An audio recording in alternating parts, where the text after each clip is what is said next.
भगवत स्वरूप का ध्यान कैसे होना चाहिए, एक तरह से हम बता दिए मानसी सेवा के रूप में, जो कि है बार बार उसको सुनो और मानसी सेवा का अभ्यास करो। भगवत कृपा से, गुरुजनों की कृपा से, महापुरुषों और आचार्यों की कृपा से जो परंपरा से प्राप्त हुआ है वही पद्धति का, उन्हीं के आदेश से ही हम बोलें, क्योंकि ये सबके लिए भी सुगम नहीं है। ठीक है, उसमें नित्य लीला का चिंतन है, नित्य लीला का चिंतन ये सबके लिए सुलभ नहीं होता है, पर आचार्यों की कृपा है वो सुलभ कर दिए मानो आपके लिए। उन्हीं की प्रेरणा से, उन्हीं की आज्ञा से हम ये बोले, ये अभी पहली बार बोले, तो इसीलिए उसको आप खूब सुनो और अभ्यास करो मानसी सेवा का। अब ध्यान कैसे किया जाए, यहां से भगवान वर्णन करते हैं। श्री भगवान उवाच सम आसन आसीनः समकायो यथा सुखम हस्ताबुत्संग आधाय स्वानासाग्र कृते क्षणः। प्रिय उद्धव,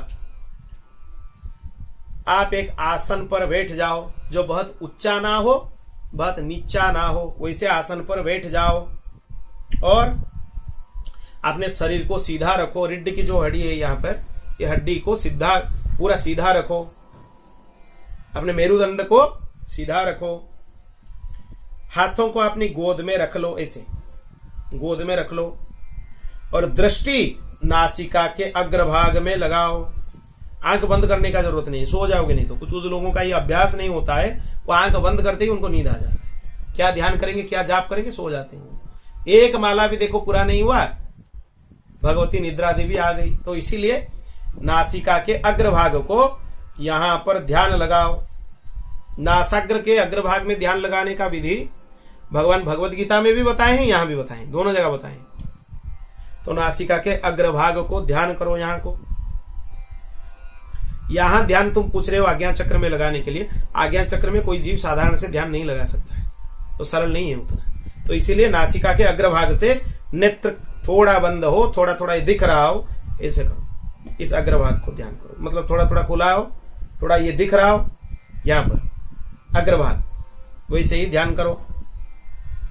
इसके बाद प्राणायाम से नाड़ी का शुद्धि कर लो। प्राणायाम से शुद्धि कर लो मतलब पूरक, कुंभक और रेचक। श्वास अंदर लेना, इसको पूरक बोला जाता है। उसको रखना कुंभक बोला जाता है। फिर उसको छोड़ना, इसको रेचक बोला जाता है। इसका अभ्यास करो, खूब प्राणायाम करो, धीरे धीरे लंबा करो। लंबा सांस भरो, खूब देर तक, जितना देर तक रख पाओ उसको अंदर रखो, फिर उसको छोड़ दो। ऐसे कुछ प्राणायाम कर लेना चाहिए। मंत्र में भी किया जा सकता है, जैसे कि बीज मंत्र हो, गुरु मंत्र हो, तो उसके 32 बार स्मरण करके पूरक किया जाता है। सांस भरना चाहिए, उसका अंदर रख के उसको 64 बार स्मरण करना चाहिए, और जब सांस बाहर निकालते हो उसको 16 बार स्मरण करना चाहिए। यह विधान है। प्राणायाम करोगे तो इंद्रियों पर विजय प्राप्त कर लोगे। फिर हृदय कमल में कमल दल का ध्यान करो। हृदय में मन को लाओ और वहां पे भावना करो कि एक कमल है, सहस्त्र दल कमल है, बहुत सारे पंखुड़ियां हैं उसमें, हजारों की पंखुड़ियां हैं, और उसी के अंदर एक सूते के समान ओंकार का चिंतन करो या राम नाम का चिंतन करो, जो आपको सरल है।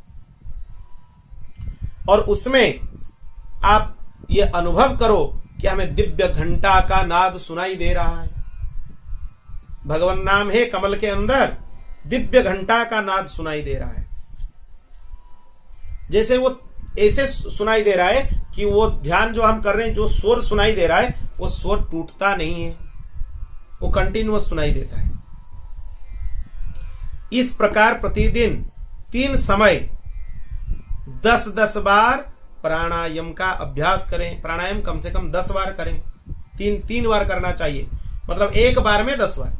सुबह कर लिए 10 बार, दोपहर में कर लिए 10 बार, शाम को फिर रात को किए तो 10 बार, 10-10 बार करना चाहिए। ऐसा करने से 1 महीने के अंदर प्राणवायु वश में हो जाता है। भगवान बता दिए, तुम प्रश्न कर रहे थे प्राणवायु कैसे वश में होता है, ये पद्धति भगवान स्वयं उपदेश कर दी कि प्राणायाम 10-10 बार करके 3 बार दिन में कर लो तो प्राणवायु आपके बस में हो जाएंगे। धीरे धीरे सांस चलने लगेंगे, सांस फूलेंगे नहीं। इसके बाद ऐसे चिंतन करें कि हृदय एक कमल है, फिर अब ध्यान करना चाहिए, वो पंखुड़ियां उसमें 8 दल हैं, उसके बीच एक पीली सी सुंदर कर्णिका है, गद्दी है। कर्णिका देखिए, वो कमल के फूल के अंदर पीली कर्णिका होता है, उसके बीच में वो कर्णिका है। फिर वो कर्णिका में सूर्य, चंद्र और अग्नि का न्यास करना चाहिए। उसमें ध्यान करो कि उसमें कर्णिका में सूर्य हैं, चंद्र हैं, अग्नि है। 3 कलाएं होते हैं, तीनों की कलाएं हैं। अग्नि की 10 कलाएं हैं, सूर्य की 12 कलाएं हैं और चंद्र की 16 कलाएं हैं। इसीलिए तीनों का चिंतन करना चाहिए। ये पात्र स्थापन जब किया जाता है वही याग में, पूजन में, वहां भी इन तीनों का चिंतन ही होता है, समान है दोनों। तदनंतर अग्नि के अंदर भगवत स्वरूप का स्मरण करना चाहिए। सूर्य चंद्र हैं, बीच में अग्नि है, अग्नि के अंदर फिर घुस जाओ, स्मरण करो। हृदय कमल में 8 पंखुड़ियां हैं, उसके बीच में कर्णिका है, कर्णिका में सूर्य, चंद्र, अग्नि है।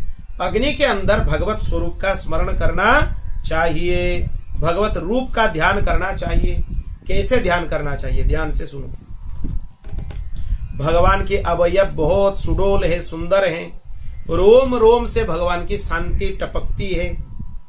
उनके मुख कमल अत्यंत सुंदर हैं, उनके जैसा कोई हो ही नहीं सकता, इतने सुंदर हैं। घुटनों तक लंबी मनोहर 4 भुजाएं हैं, आजानुलंबित भुजाएं हैं। हम लोगों के जैसे छोटे छोटे हाथ नहीं है भगवान के।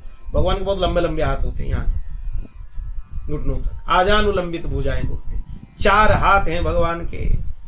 आप द्विभुज स्वरूप के उपासक हो तो द्विभुज का ध्यान करो, चतुर्भुज स्वरूप के उपासक हो तो चतुर्भुज का ध्यान करो, उसमें कोई स्वरूप में भेद नहीं है।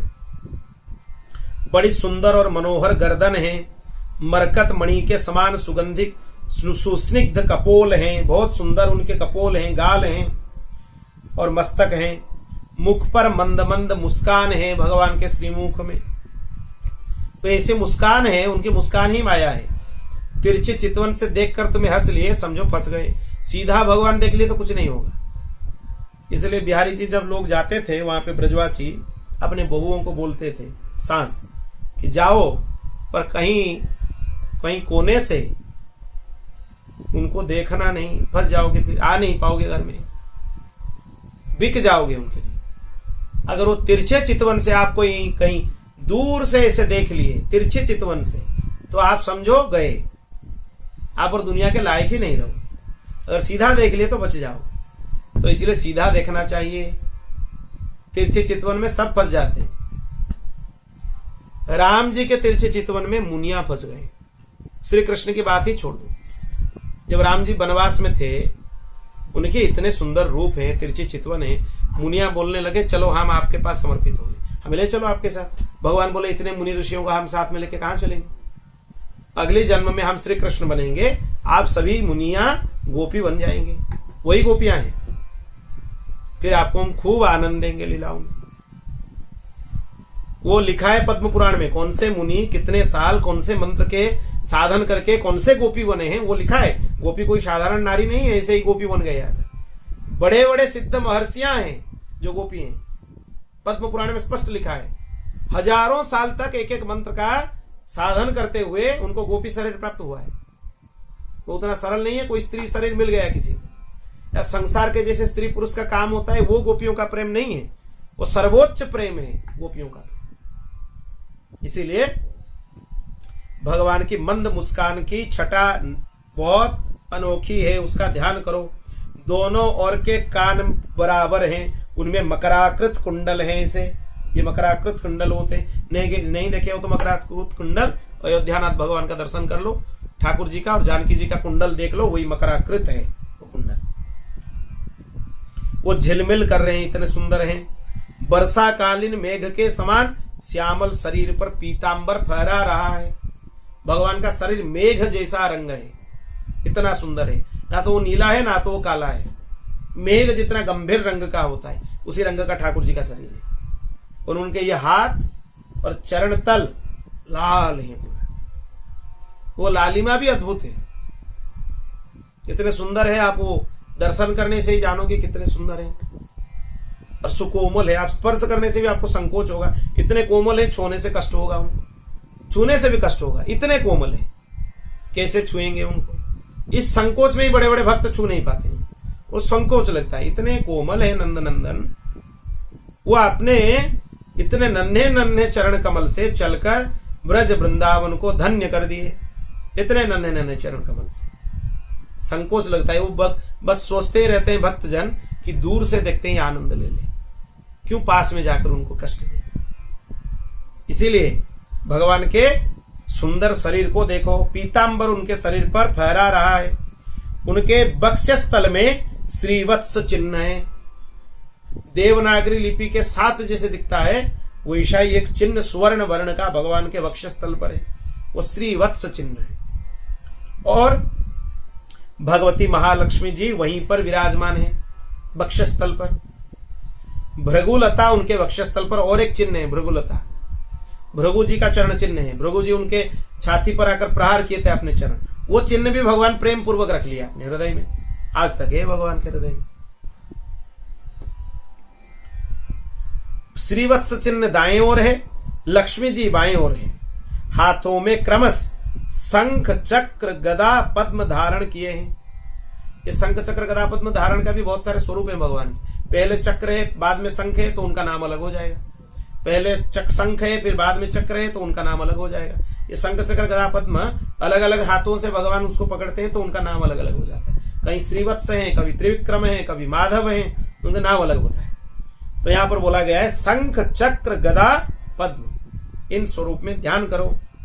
गले में बनमाला लटक रही है, चरणों में नुपुर शोभा दे रहा है, इतने सुंदर नुपुर है, वो चलने से कितने सुंदर आवाज निकलते हैं वहां से।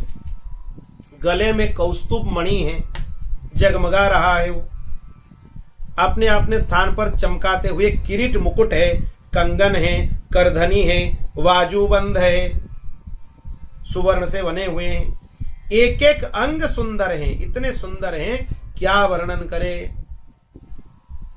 उनके सुंदर मुख और प्यार भरी चितवन कृपा प्रसाद की वर्षा कर रहे हैं।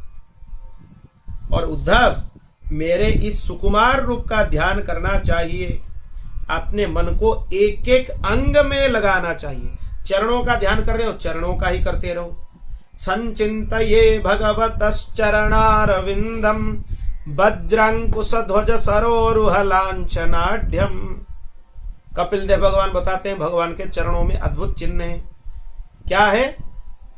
वज्र है भगवान के चरण तल में, और क्या है? ध्वजा है, कमल है, अंकुश है, ऐसे सुंदर सुंदर चिन्ह हैं। जब वो चलते हैं रेत के ऊपर वो चिन्ह बन जाते हैं, क्योंकि उनके चरणों में इतने सुंदर सुंदर चिन्ह हैं। जो ठाकुर जी के दाहिने चरण में है वो श्री जी के बाएं चरण में है, जो श्री जी के दाहिने चरण में है जो चिन्ह वो ठाकुर जी के बाएं चरण में, वही 48 चिन्ह है। दोनों की चरण कमल में दिव्य चिन्ह है। उनके करकमल का ध्यान कर रहे हो, इतने सुकोमल करकमल हैं। आपको तो करकमल देखना हो तो राधा रमन लाल जी का करकमल देख लो, कितने सुंदर हैं। इतने छोटे से ठाकुर जी हैं, नन्हे से ठाकुर जी हैं, उनके उंगली इतनी छोटी छोटी उंगलियां हैं, और उसमें भी वो कितने सुंदर भाव से खड़े होते हैं। देख लो एक बार उनको, इतने सुकोमल है उनके श्री अंग, एक एक अंग से मधुरता टपकती रहती है। बस देखते ही रहो इनको, और कुछ करना ही नहीं है। कोई तुम्हें पूछे क्या करना है, नहीं कुछ नहीं करना है, हमें बस इनको देखना है। कोई भक्त तो ये बोलते हैं भगवान जब आते हैं दर्शन देने के लिए क्या चाहिए, कुछ नहीं चाहिए, बस आप ऐसे ही दर्शन देते रहो, हम देखते रहें आपको, और कुछ नहीं चाहिए। यही सुख है, आपका दर्शन ही सुख है, और क्या चाहिए हमें? कुछ नहीं चाहिए।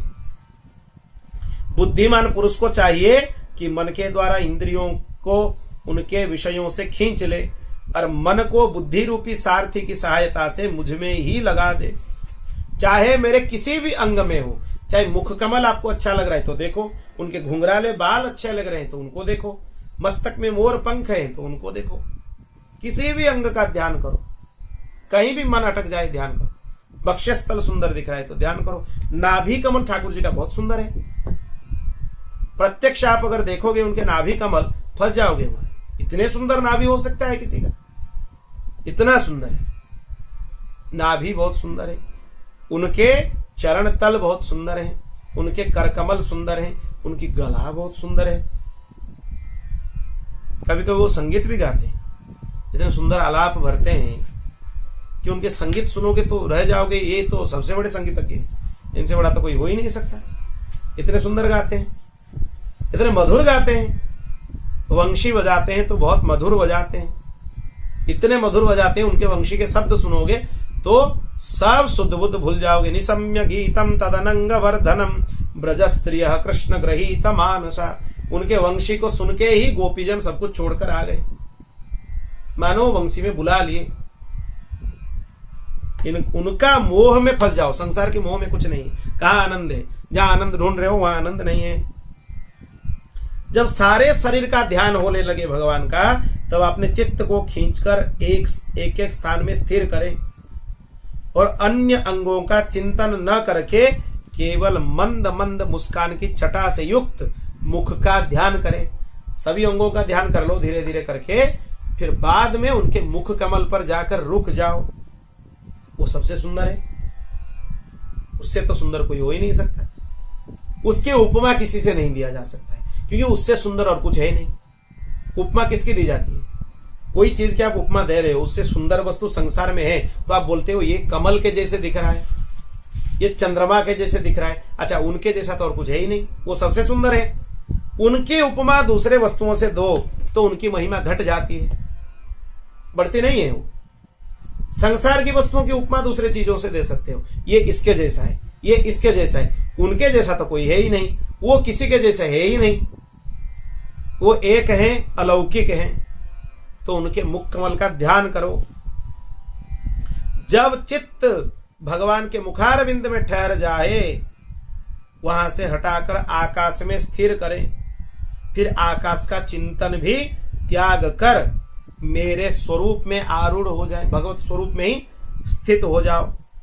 और भगवान के अलावा और कुछ कोई वस्तुओं का चिंतन मत करो। प्रहलाद जी को ये ध्यान सिद्ध था, इसलिए वो कहीं भी देखते थे उनको सब भगवान ही दिखते थे, चतुर्भुज भगवान हर जगह। उनको समुद्र में धकेल दिए, समुद्र के अंदर भगवान है, सच में भी भगवान आकर उनको पकड़ लिए। सर्प के पास छोड़ दिया गया, वहां भी भगवान को देखे।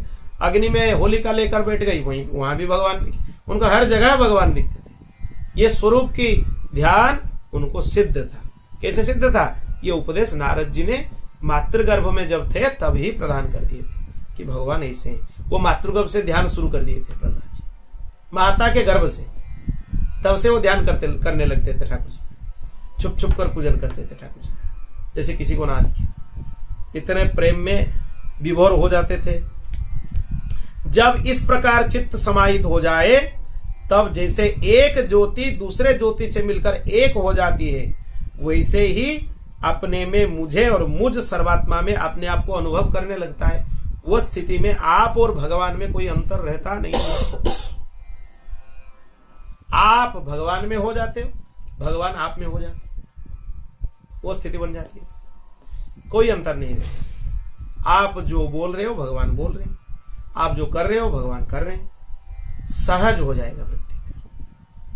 भगवत स्वरूप का ध्यान करने से वृत्तियां सहज हो जाती है।